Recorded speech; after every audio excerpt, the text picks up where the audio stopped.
இந்த நாள் இனிய நாளாய் அமையட்டும். 7/3/2026 இன்றைய நாள் சனிக்கிழமை. விஸ்வவாசு வருடத்திலே மாசி மாதத்திலே 23ஆம் நாள். சதுர்த்தி மாலை 8:17 வரை, பின்பு பஞ்சமி திதி. சித்திரை நட்சத்திரம் மாலை 12:10 வரை, பின்பு சுவாதி நட்சத்திரம் கொண்ட இந்த நாள் விஷ்ணுவுடைய வாகனமான கருடனை வானில் பார்ப்பதனாலே கவலைகள் நீக்கக்கூடிய நாளாக அமையும். அதனால இன்னைக்கு கருட தரிசனம், பக்ஷிராஜனின் தரிசனம் சொல்லுவோம். அப்படி ரொம்ப நல்லது. இன்னைக்கு நாளை சனிக்கிழமை பெருமாளை நினைச்சிட்டு செய்யக்கூடிய காரியங்கள் எல்லாமே உங்களுக்கு சக்சஸ் ஸ்டோரியை கொடுக்கும். காலையில 7 மணிலேருந்து 8 மணி வரைக்கும் நல்ல நேரம். சாயங்கால வேளையில 4லேருந்து 5 மணி வரைக்கும் நல்ல நேரம். சனிக்கிழமை ராகுகாலம் 9:10, யமகண்டம் 1:30, குளிகை நேரம் 6:07.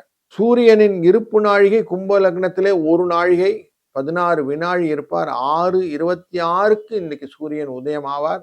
இந்த சுவாதி நட்சத்திரம் என்கிற துலா ராசியிலிருந்து சந்திர பகவான் இருப்பதனாலே பூரட்டாதி மற்றும் உத்திரட்டாதி என்கிற ரேவதி மீன ராசிக்கும் கும்ப ராசிக்கும் இன்னைக்கு சந்திராஷ்டமம் எஃபெக்ட் இருக்கும். திருமணம் போன்ற விஷயங்கள்லாம் இன்னைக்கு பேசுங்க, நல்லதே நடக்கும். அது மாதிரி ஒருத்தருக்கு ஒருத்தர் அன்பாய் பகிர்ந்து கொள்ளக்கூடிய நாளாகவும் இந்த நாளை பயன்படுத்தி கொள்ளலாம். பாலவம் அப்படிங்கிற புலி அப்படிங்கிற கரணம், இந்த பாலவ கரணத்துல பிரயாணங்கள் செய்வது ரொம்ப நல்லது. வீடு சம்பந்தப்பட்ட பொருட்கள் எல்லாம் செய்வது நல்லது.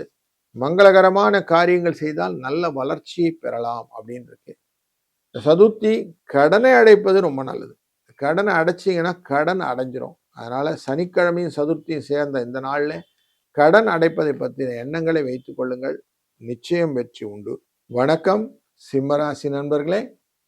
12ஆம் இடத்துக்குரியவரான இந்த சந்திர பகவான் துலா ராசிக்குள்ளார செல்கிறார். சுவாதி என்கிற ராகுவின் நட்சத்திரத்துல செல்கிறார்.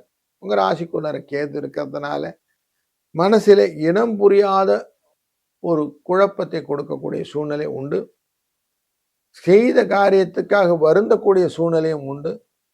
அவசரம்தான் உங்களை பாதிக்கும். அப்படிங்கிறதுனால கொஞ்சம் நிதானத்தை கொஞ்சம் கடைபிடித்தீங்கன்னா நல்லது.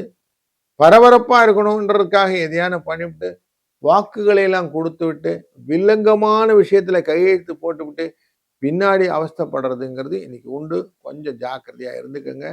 சனி பகவானை நினைத்து செய்யக்கூடிய காரியங்கள் வெற்றியை கொடுக்கும். வாழ்க வளத்துடன்.